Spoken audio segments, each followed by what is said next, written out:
We're back, Red Devils Talk, me your host Session, and we just had our second pre-season game, and it was against Lyon. We won 1-0, Donny van der Beek with the goal, and as I said, pre-season games are all about fitness, and we're going to review that in today's video, and we're going to be speaking about the soon official announcement of Onana, also Hojlund, personal terms agreed. We'll speak about that as well. And a bit of news on the takeover.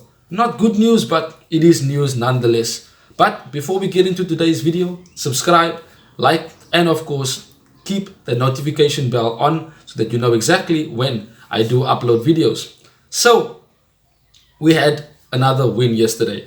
And it's 2 wins on the bounce, 2 clean sheets. No matter how you look at it, it's all about fitness. It's all about getting that match rhythm, getting that, patterns of play, getting used to each other, especially the new signings, like Mason Mount getting used to more of the first team players. And the likes of Bruno was not there, Rashford, Shaw, etc.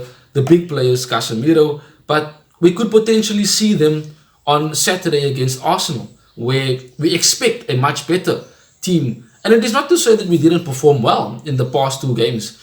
It was mostly the youngsters that were going out there and performing. And they themselves have points to prove. But of course, they also need to put themselves out there for other clubs to see whether it is on loan or permanent. The likes of Hannibal, Emerin, who didn't play yesterday, but had a very good performance against Leeds. So there are players who are being scouted by other clubs. And these type of friendlies allow them to shop window themselves, into the transfer market. Next week we play Wrexham. It has been said that the youngsters and Johnny Evans will be playing in that game. So there in itself is another opportunity for them to show themselves. And speaking of youngsters, it has been reported that Kobbie Mainoo has been informed he's going to be part of the first team this season and he will not be sent out on loan. That in itself is a positive because once again, yesterday, Kobbie Mainoo showed exactly why there is such a huge expectation on his shoulders for the potential that he has. Erik ten Hag has not been shy to speak about him and show that he is a player that is on the similar trajectory like Alejandro Garnacho, where this is and can be his breakthrough season. I do see him having games in the FA Cup games, the Carabao Cup games, here and there, an appearance in the Premier League, and that in itself is a positive. That shows a sense of progression and a continuation with the way we always develop and have an academy youngster making his debut and being part of the first team, whether being part of the first 11 or on the bench. But Kobbie Mainoo has a absolutely endless, shall I say, sky to elevate himself as a player. He's going to have the likes of Casemiro guiding him, Eriksen, etc. in that midfield, how to play. And he's technically good. We've seen that he's very good in terms of finding space, defending as well. A moment in yesterday's game where he found himself blocking a shot. They called for a handball, but he was there doing a defensive duty that you would see from a Casemiro, a Rodri, etc. So there is a lot of potential that we can look forward to in terms of Kobbie Mainoo, and I think we'll see more exciting performances by him in the coming preseason tour and of course within this particular season. He himself, along the likes of Ahmad, have showed that they are ready to be part of the first team. Ahmad definitely looks the part. He looks like he's going to give Anthony some competition on the right hand side. And speaking of Anthony, it was his first game back, but we didn't expect much. As I said, match fitness is what is important. I don't think the result matters. Donny scores, yes, fantastic. It's been almost a year since we've seen him play after that serious injury, and I'm quite happy for him in terms of him scoring the goal, finding himself in that position and showing a sense of guts to not stay at the club. I don't think there is a place for him within the team, because if you have the likes of Casemiro, Kobbie Mainoo coming through, Eriksen, Mount, and of course you've got Fred or McTominay, either or might be leaving, and if one of them leaves, Sofian Amrabat is a target for Ten Hag, then that leaves Donny van der Beek with a huge shall I say, decision to either try and fight for his place, which is difficult considering who I've mentioned that is ahead of him. And of course, you have the option of him leaving, and that could help us buy another player, whether it be a midfielder or another striker. We definitely need a striker. Again, it showed yesterday. We played with Sancho, Ahmad, and Anthony as false nines, but it never worked. We got chances in the first half, definitely. We scored one goal, but could have had more. Ten Hag said that it is a criticism that we have to be wary of and take note of, and also be alert to. Because when the season starts and we struggle to score goals, that's going to be a problem. Last season, it was a problem for us. So we definitely need a striker, a goal scorer, someone whose main focus is to score goals, occupy the centre backs, and that is potentially Hojlund. I'm talking about Hojlund. I'm not sure why, but Hojlund is who I was wanting to speak about. It has been said by Fabrizio that we have agreed personal terms with him, and that in itself was self-explanatory. It was going to happen because he has always said he's a boyhood Man United fan. He said he wants to play for the club, and in that case, personal terms are always easy to complete. It is the deal with Atalanta that is important and that is more crucial, because they want a lot of money, but he's not a striker that has produced those numbers. But there is potential for that. But you're not buying potential. Yes, you are on a physical, technical level, but on a financial level, you can't pay for potential if there hasn't been previous stats to back up that he will be that potential. 9 goals in 20 games or so is a good, shall I say, stat to have, but it is not groundbreaking. It is not something that will leave you like, oh wait, he is worth 80 million, is what Atalanta is wanting.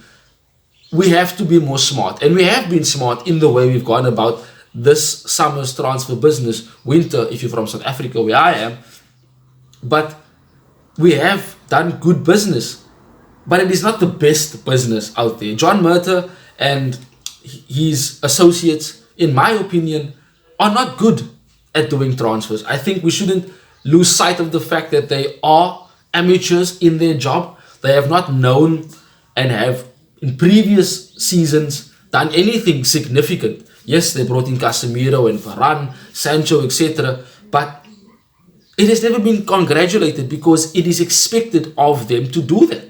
We are Manchester United and we should be able to do that. So Hojlund is the next target. He is the player that we are working on. Surely Ten Hag has made it clear that he wants him, because as I said in the previous video, Kane's too expensive, Osimhen is even more expensive, and if we don't have enough money, then Hojlund seems to be a cut price option. And of course we can maybe bring someone else in with that up front, or he's going to have to share the position with Rashford from time to time. And of course, if Martial doesn't leave, he will also be there, you know, whether injured or not, but he will be there and will have to compete with Hojlund when he comes in. On signings more, Onana, it has been reported by Laurie Whitwell that he will be officially announced within the next 24 hours. And today, he is planning to fly to the US to meet up and join the rest of the team, and could potentially be available for the first friendly in the US against Arsenal on Saturday, which is a positive. I mean, you want Onana to get used to the defenders, used to the midfield and the attack, and be part of the way we want to play. And Ten Hag wants to play from the back. That is why he got Onana, and he will be the start of most of our attacks, if not all. So him being part of the preseason tour allows the team to also get used to him as a goalkeeper, listening to how he speaks, how he leads, how he commands his area, you know, where he finds himself, what foot he would prefer it on, where they can position themselves, etc. Just getting used to each other's rhythm and the way each other plays in order to allow us to be ready for the season when it does start. And it's basically around the corner. I mean, this preseason tour in the US will fly by. That is a fact. And we have to and will enjoy the games, whether we win, draw or lose. As I said, match fitness is what is important. But Onana by Laurie Whitwell will be announced quite soon. So very excited to see him in official United clothing.